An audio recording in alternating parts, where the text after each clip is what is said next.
Assalamualaikum warahmatullahi wabarakatuh. Perkenalkan, kami dari kelompok 7 untuk mata kuliah struktur diskrit. Kami akan menjelaskan hasil diskusi kami tentang eh, pembahasan dari soal yang diberikan. Pertama, izinkan kami perkenalkan diri.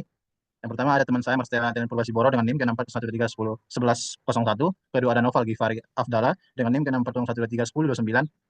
Selanjutnya ada saya sendiri Hanazari Batubara dengan K6401231052. Selanjutnya ada teman saya Jofatan Faiz Betrian dengan NIM K6401231066.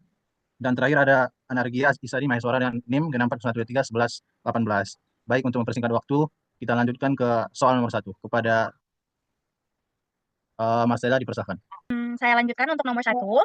Sebelumnya, kita akan menggunakan prinsip inklusi dan eksklusi, kemudian diagram Venn pada nomor ini. Nah, pertama-tama saya akan menjelaskan sedikit tentang soal ini. Di soal ini ada 65 anggota yang mensponsori piknik untuk 400 karyawan di sebuah perusahaan. Nah, di 65 orang ini ada 21 yang membawa hotdog, 35 yang membawa ayam goreng, ada 28 orang yang membawa salad, 32 yang membawa penutup, dan ada beberapa yang membawa kedua makanan tersebut, bahkan sampai membawa ketiga makanan tersebut. Nah, sekarang yang ditanya adalah siapa aja dari 65 orang ini yang tidak membawa keempat dari makanan tersebut. Nah, inilah penjelasan jawabannya. Nomor selanjutnya, slide selanjutnya. Pertama-tama, saya akan menjelaskan menggunakan prinsip inklusi dan eksklusi yang sudah kami kerjakan. Nah, soal ini di A ini kita diminta untuk menghitung jumlah staf yang membantu menyiapkan dan mempersiapkan tempat piknik, yaitu mereka yang tidak membawa makanan yang sudah saya sebutkan tadi. Nah, kita mulai dengan menghitung total staf yang membawa salah satu jenis makanan menggunakan prinsip inklusi eksklusi dengan rumus H union dengan A, union dengan S, union dengan D sama dengan H tambah A tambah S tambah D dikurang H HA, begitu juga selanjutnya dengan angka yang dapat kita lihat yaitu 21 tambah 35 tambah 28 tambah 32 dikurang 13 dikurang 10 dikurang 9 dikurang 12 dikurang 17 dikurang 14 tambah 4 tambah 6 tambah 5 tambah 7 kurang 2 sama dengan 61. Nah, ketika kita ingin mengetahui siapa saja yang membantu menyiapkannya, berarti 65 tadi harus kita kurangkan dengan 61. Nah, maka dapatlah 4 orang yang menyiapkan dan membersihkan tempat piknik tadi. Mungkin bisa saya jelaskan juga dengan diagram Venn, slide selanjutnya. Nah, pertama-tama kita harus fokus dulu ke informasi di H yang sama dengan 21, A sama dengan 35, S sama dengan 28, D sama dengan 32. Yang artinya jumlah himpunannya itu ada untuk H itu ada 21, yang himpunan A ada 35, himpunan S sama dengan 28, dan himpunan D ada 32. Nah, kemudian kita lihat ada irisan di data yang sudah kita lihat di awal gitu. Nah, di situ ada H irisan atau irisan dengan A sama dengan 13, yaitu berarti 13 elemen yang termasuk di H dan A. Berarti ketika 13 orang ini membawa hotdog, maka 13 orang tersebut juga membawa ayam goreng. Begitu juga dengan H, irisan dengan S, kemudian ada H dengan D, kemudian ada A dengan S, kemudian A dengan D, dan S dengan D. Nah, selanjutnya kita lihat ada tiga himpunan atau bisa kita lihat yaitu H gabungan dengan A dengan gabungan dengan S. Nah, itu dilihat empat orang. Berarti empat orang ini membawa hotdog, membawa ayam goreng, dan membawa salad. Begitu juga dengan seterusnya yang empat orang, enam orang, lima orang, dan tujuh orang. Nah, setelah kita analisis ini, kita bisa menggunakan prinsip inklusi eksklusi tadi. Tapi di sini kita udah tahu nih, udah bisa tahu siapa aja yang bawanya satu-satu gitu. Nah, untuk singkatnya kita akan membahas permisalan di A union dengan A yang irisan dengan S, irisan dengan D aksen. D aksen ini artinya tidak membawa, berarti kita dapat menghitung elemen H, A, dan S, tetapi tidak di S. Perhitungannya adalah 4 dikurang 2. Nah, hasilnya adalah 2. Nah, begitu terus, setelah itu kita akan menjumlahkan semua totalnya, yaitu 61, kemudian 65 dikurang 61, yaitu 4. Nah, di sini tuh kita dapat ngelihat si slide selanjutnya, Nan. Nah, di sini tuh kita diminta lagi siapa aja yang membawa hotdog. Nah, kalau kita pakai rumus eksklusi inklusi, kita dapat mengurangi dari semua himpunan H dikurang ke yang membawa ayam, salad, dan si makanan penutup. Tetapi ketika kita langsung melihat diagram Venn-nya, slide sebelumnya, Nan.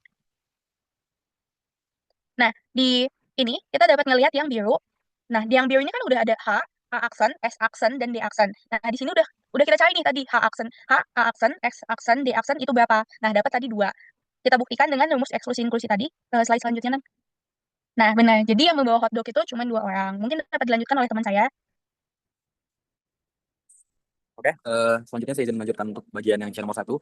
Di sini untuk pertanyaannya itu mengenai tentang membawa tempat satu jenis makanan. Seperti yang telah dijelaskan di awal tadi oleh rekan Marcella, di sini kita menggunakan permisalan dengan huruf dari setiap makanannya. Seperti misalnya H untuk hotdog, S untuk salad, terus ada A untuk ayam goreng, terus dan D untuk makanan penutup. Nah, bisa dilihat untuk menyelesaikan permasalahan dari soal yang sini, kita bisa dibaca untuk menghitung jumlah orang yang membawa tepat satu jenis makanan. Kita mengurangi jumlah orang yang membawa lebih dari satu jenis makanan dari setiap kategori makanan. Seperti contohnya untuk bagian pertama, yaitu hanya membawa hotdog. Kita misalkan dengan rumusnya H only, yaitu untuk keseluruhan dari membawa hotdog dikurangi dengan H digabung dengan ayam goreng, terus digabung dengan salad dan sebagainya. Maka didapatkan total dari hasil untuk yang membawa hotdog itu 2 orang. Terus untuk bagian kedua, hanya membawa ayam goreng, sama seperti dari bagian yang pertama tadi, kita misalkan juga dari contoh ayam goreng itu A. Lalu dikurangi dari seluruh total yang membawa ayam goreng, dikurangi dengan membawa lebih dari satu jenis makanan. A dikurangi dengan A digabung dengan H, ditambah A digabung S, dan sampai seterusnya. Maka didapatkan hasilnya itu 8. Oke, boleh next. Seterusnya begitupun dengan bagian yang ketiga dan keempat, itu hanya membawa dessert. Sama dari itu terakhir jumlah total membawa tempat jenis makanan. Setelah diselesaikan dengan rumus yang telah ditentukan, maka dapatkan total dari hasil yang hanya membawa tempat jenis makanan, yaitu H only atau hotdog saja ditambah dengan ayam goreng, tambah dengan salad dan makanan penutup saja, itu 2 ditambah 8, tambah 6 tambah 8, itu totalnya adalah 24 orang yang hanya membawa tempat dari satu jenis makanan. Oke, boleh di next untuk soal selanjutnya. Izin menjelaskan untuk soal nomor 2. Di sini soalnya berbunyi berapa banyak cara untuk menyusun huruf-huruf dalam kalimat atau kata correspondence, sehingga yang pertama tidak ada pasangan huruf identik yang berurutan, dan yang kedua terdapat tepat 2 pasang huruf identik yang berurutan, dan yang ketiga terdapat paling sedikit 3 pasang huruf identik yang berurutan. Boleh next. Oke, untuk yang pertama, dari kata correspondence kita cek dulu tiap hurufnya ada berapa. Untuk yang C ada 1, untuk yang O ada 2, R2, dan seterusnya. Untuk mencari tidak ada pasangan huruf yang identik, kita pertama-tama cari dulu total semua kemungkinan yang bisa dibuat dari kata koresponden ini, yaitu 14 faktorial karena ada 14 huruf, dibagi dengan 2 faktorial, 2 faktorial, 2 faktorial, 2 faktorial, itu karena ada 5 huruf yang double. Jadi cara ngitungnya adalah dibagi 2 faktorial dikali 2 faktorial, gitu-gitu. Dan hasilnya adalah 2.724.321 sekian. Terus ini kan baru total semuanya. Untuk mencari ini kita membutuhkan prinsip inklusi eksklusi seperti nomor 1 tadi. Dan yang pertama kita harus mencari total di mana ada satu pasangan yang identik, yaitu OO atau RR atau EE atau SS atau NN. Jadi di sini kita cari dulu 13 faktorial karena kita anggap OO itu jadi satu huruf, jadi terus dibagi dengan 2 faktorial dikali 2 faktorial sampai 4 kali, terus hasilnya 389 juta sekian. Nah, itu karena ada 5 huruf jadi dikali 5. Terus selanjutnya sama di sini menghitung 2. Jadi ada 2 pasang OO RR, OO EE terus sampai SSNN. Di sini ada 12 faktorial karena di sini SSNN dan segala macamnya itu dianggap jadi satu huruf. Jadi 12 faktorial. Terus dibagi 2 faktorial, 2 faktorial, 2 faktorial, itu sisanya. Itu sama dengan 59 juta sekian. Ini bakal dikali 10 karena ada 10 pasang, yaitu ORR dan seterusnya.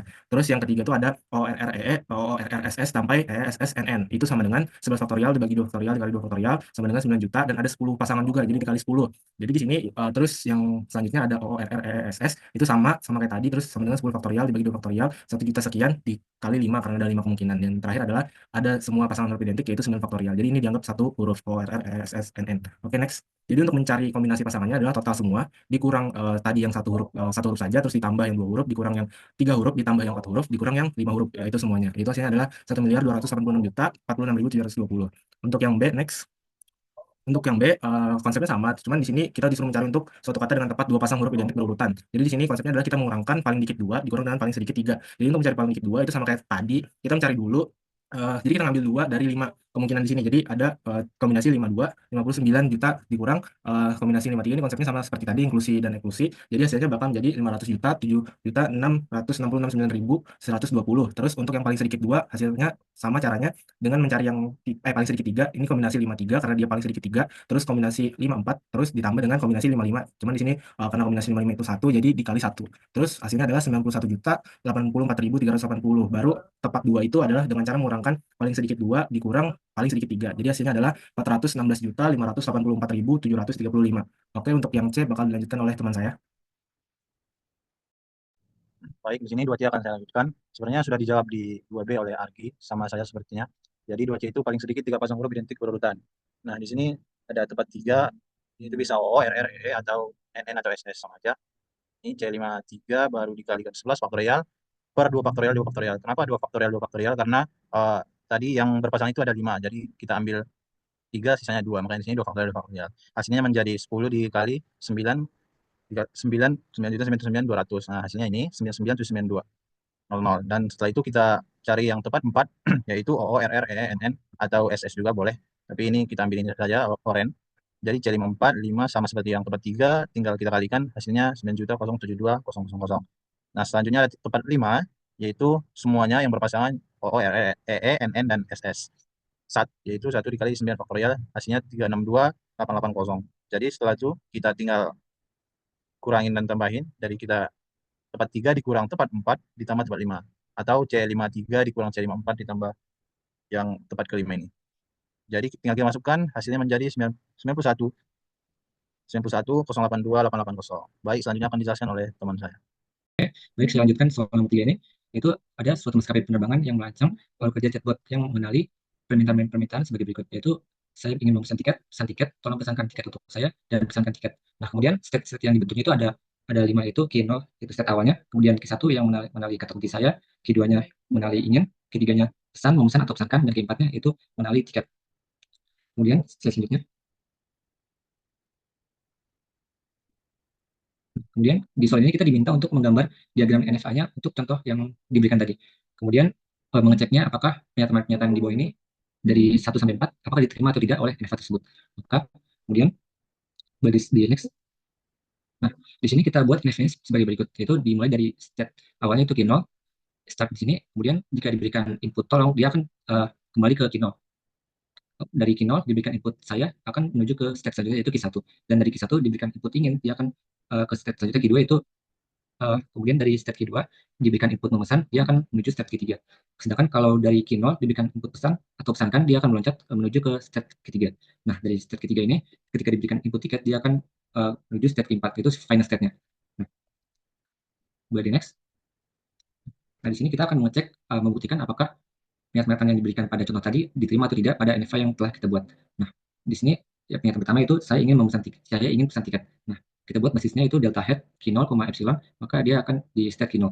Kemudian induksi pertamanya itu delta head Q0, saya itu merupakan gabungan dari delta PI, saya, di mana PI ini merupakan delta head sebelumnya itu Q0. Berarti jadinya delta Q0, saya yang akan menuju ke state Q1. Kemudian pada induksi selanjutnya itu delta head Q0 saya ingin.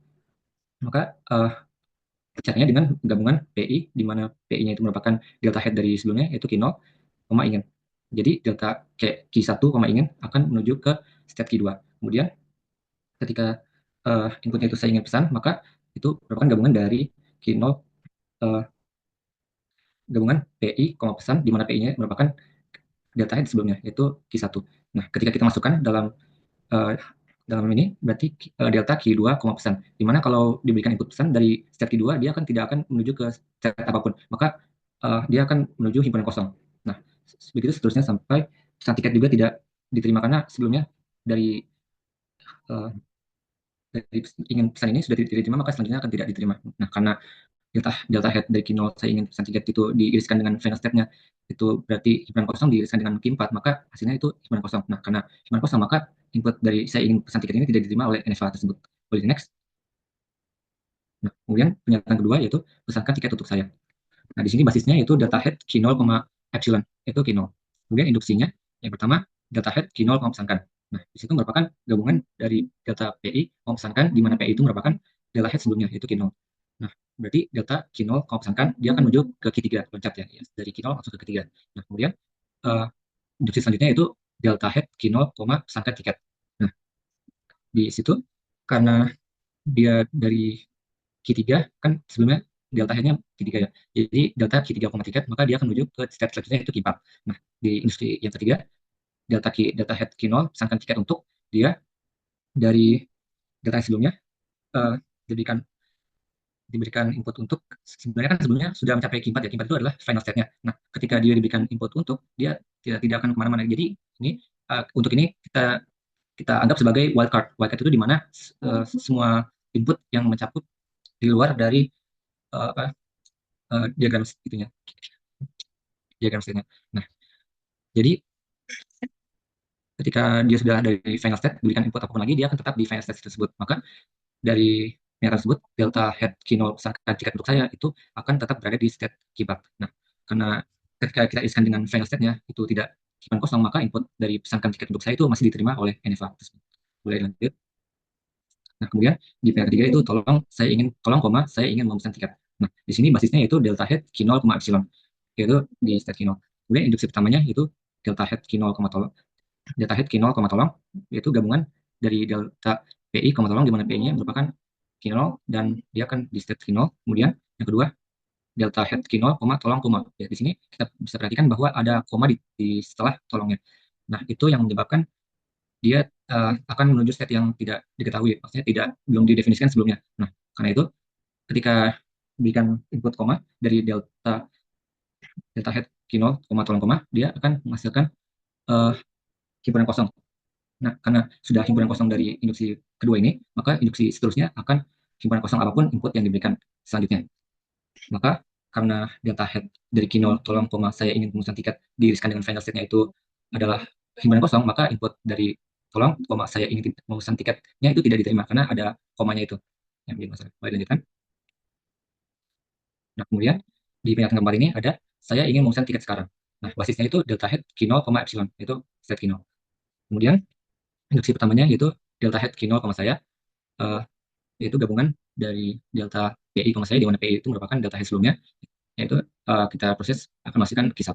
Kemudian yang induksi kedua, delta head Q0, saya ingin, itu dari gabungan dari delta PI, ingin, di mana PI-nya itu merupakan delta head sebelumnya, yaitu Q1, maka kita proses jadi delta Q1, ingin, dia akan menuju state Q2, kemudian lanjut dari delta head Q0, saya ingin memesan, itu gabungan dari PI, di mana PI, memesan, misalnya gabungan delta PI, memesan, di mana PI-nya kan adalah head sebelumnya, yaitu Q2, maka kita proses menjadi delta Q2, memesan, dia akan menuju state Q3, begitu juga di induksi keempat, dan yang terakhir induksi kelima, di sini dia berakhirnya pada saya ingin memesan tiket karena setelah di input tiket dia kan sudah mencapai state terakhir, final state-nya.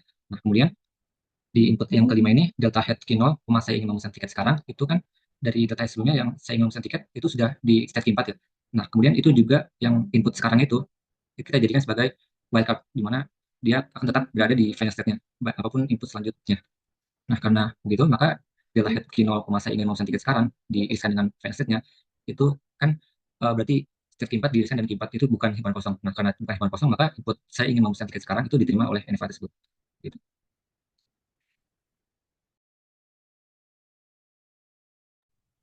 Baik, mungkin cukup sekian dari penjelasan dari kelompok kami. Kurang dan lebihnya kami mohon maaf. Assalamualaikum warahmatullahi wabarakatuh.